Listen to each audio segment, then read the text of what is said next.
প্রধানমন্ত্রী। আর কিছুক্ষণের অপেক্ষা, তিনি এসে পৌঁছবেন ব্রিগেড প্যারেড গ্রাউন্ডে। গণতন্ত্রের উৎসব নির্বাচন যা ঘোষণা হবে আর কয়েক ঘন্টার মধ্যে, আগামীকাল থেকে মঙ্গলবারের মধ্যে। তার আগে রাজ্যে আসছেন প্রধানমন্ত্রী, এই শহরে আসছেন প্রধানমন্ত্রী। সাজো সাজো রব একেবারে ব্রিগেড চত্বর জুড়ে। ছবি আপনারা দেখতে পাচ্ছেন, ইতিমধ্যেই কাতারে কাতারে মানুষ, বিজেপির কর্মী সমর্থক, তারা কিন্তু বিভিন্ন জায়গা থেকে ব্রিগেডমুখী হয়েছেন। সরাসরি আমাদের প্রতিনিধি পার্থপ্রতিম ঘোষ আমাদের সেই ছবি দেখাবেন। পার্থ, বিভিন্ন জায়গা থেকে মিছিল ইতিমধ্যেই ব্রিগেডে আসতে শুরু করেছে, আমরা দেখেছি। সেই ছবিটা একবার আমাদের দেখাও, ঠিক কোন কোন রাস্তা থেকে এই মুহূর্তে মিছিল ব্রিগেডমুখী। দেখো, ব্রিগেডের যে এন্ট্রি পয়েন্ট রয়েছে, সেই একটা এন্ট্রি পয়েন্টের সামনে দাঁড়িয়ে রয়েছে, যেখানে হচ্ছে একেবারে বাফার জোন তৈরি করা হয়েছে। পুলিশ বাফার জোন তৈরি করেছে এবং সেই বাফার জোন তৈরি করে একেবারে ব্রিগেডমুখী জনতা তারা কিন্তু ব্রিগেডের দিকে আসছেন।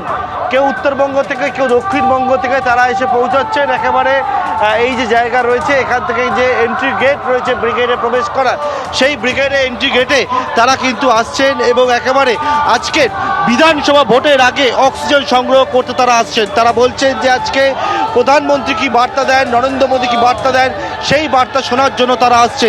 একেবারে ব্রিগেডমুখী জনতা তারা চলে আসছেন, কেউ উত্তরবঙ্গ থেকে, কেউ দক্ষিণবঙ্গ থেকে, হাতে হাতে পতাকা নিয়ে, কেউ বা একেবারে বুকে ব্যাজ লাগিয়ে আজকের এই ব্রিগেডমুখী জনতা ব্রিগেডের দিকে আসছে। এবং বিভিন্ন জায়গায় বাফার জোন তৈরি করা হয়েছে এবং সেই বাফার জোন তৈরি করে যাতে ব্রিগেডের দিকে আসছে যখন, তখন এই যে রাস্তা থেকে যান চলাচল করছে, তার জন্য এইরকম বাফার জোন তৈরি করে করে বিজেপির কর্মী সমর্থকদের একেবারে ব্রিগেডের ময়দানের দিকে তাদেরকে আসতে দেওয়া হচ্ছে এবং তারা কিন্তু ব্রিগেডের দিকে এন্ট্রি নিচ্ছে। একেবারে ছবি আমরা দেখতে পাচ্ছি, ইতিমধ্যেই একেবারে হাতে বিজেপির দলীয় পতাকা নিয়ে, মুখে জয় শ্রীরাম স্লোগান, মাথায় বিজেপির টুপি, ছবি, পতাকা, ফ্ল্যাগ সবকিছু নিয়ে কিন্তু ইতিমধ্যেই বিজেপির কর্মী সমর্থকরা তারা রওনা দিয়ে দিয়েছেন ব্রিগেডের উদ্দেশ্যে। ইতিমধ্যেই ট্রেনে, বাসে, নৌকো করে মানুষজন, বিজেপির কর্মী সমর্থকরা তারা ভিড় জমাচ্ছেন। হিঙ্গলগঞ্জের ছবি আপনারা দেখতে পাচ্ছেন, একেবারে নৌকো করে বিজেপির কর্মী সমর্থকরা তারাও কিন্তু ব্রিগেডের উদ্দেশ্যে রওনা দিয়েছেন। দুপুর 1:20 কলকাতা বিমানবন্দরে এসে পৌঁছবেন প্রধানমন্ত্রী এবং তারপরে রয়েছে তার কর্মসূচি। একদিকে সরকারি সভা তার রয়েছে, আর অন্যদিকে প্রশাসনিক সভার পাশাপাশি পরিবর্তন সংকল্প সভা তাও তিনি করবেন। হাওড়া স্টেশন চত্বরে আপনাদের নিয়ে যাই একবার। ইতিমধ্যেই বিভিন্ন রকম সাজে সজ্জিত হয়ে বিজেপির কর্মী সমর্থকরা আসতে শুরু করেছেন।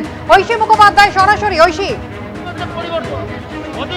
পরিবর্তনের বার্তা প্রথমে দেবে। একেবারে দেখতে পাচ্ছ রীতিমতো উৎসবের আমেজ এই মুহূর্তে।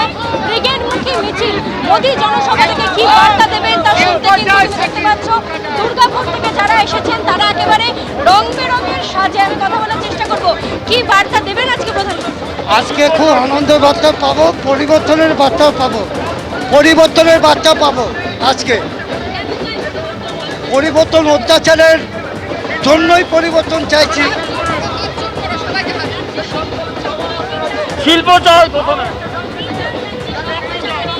একদম শিল্প চাকরি ছাড়া কোনো অবস্থাতেই যুব সমাজকে উদ্বুদ্ধ করা যাবে না। এটা মোদি ছাড়া কোনো মতেই সম্ভব না। না না, 100,000 টাকা এসবে কিচ্ছু মায়না রাখে না। বাচ্চাকে শিক্ষিত করে মাকে ভিখারি একদম। দেখতেই পাচ্ছ প্রত্যেকে কিন্তু এই যে পরিবর্তন সংকল্প যাত্রা, শিশু পরিবর্তন সভা, সেখান থেকে প্রধানমন্ত্রী নরেন্দ্র মোদী কি বার্তা দেন সেদিকে মুখিয়ে রয়েছেন প্রত্যেকে।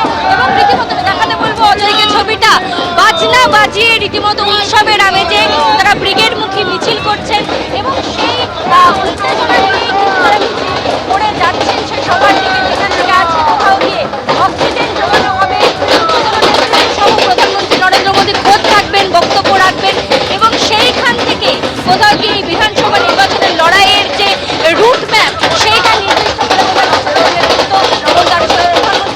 একেবারে শহরের রঙিন ছবি আমরা দেখতে পাচ্ছি। ঐশী, তুমি আমাদের ছবি দেখাতে থাকো। হাওড়া স্টেশন চত্বরের ছবি আপনারা দেখলেন কিছুক্ষণ আগে। ব্রিগেড প্যারেড গ্রাউন্ড ধীরে ধীরে কিন্তু ভরে উঠছে। বিজেপি কর্মী সমর্থকরা জেলা থেকে আসতে শুরু করেছেন, উত্তরবঙ্গ থেকে, দক্ষিণবঙ্গ। মানুষজন ইতিমধ্যে ব্রিগেডমুখী হয়েছেন।